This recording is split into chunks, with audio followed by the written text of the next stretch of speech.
يعني مثل أخذ الشوالي، عصام الشوالي المذيع المعلق التونسي، شوف البراعة اللي عنده والناس كيف تنشد.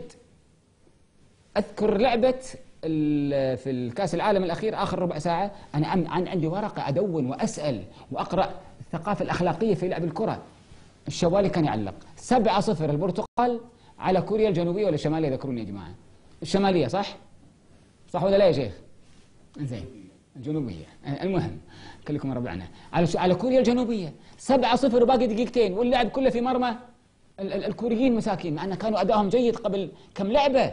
فالشوالي ايش يقول؟ الحكم طالع ساعته والاهداف تريد ان ياتي الهدف الثامن، الشوالي يقول صفر يا حكم، انهي المباراه يا حكم، ارحمهم يا حكم، لا تكن انت والزمان عليهم يا حكم، ماذا يواجهون اولادهم يا حكم، ماذا يقولون لشعبهم يا حكم، صفر يا حكم. يا شيخ الجماهير وهي تنظر الى هذا الاداء الفني وهذا الحماس هي برا الخط، وانظر الى التفاعل.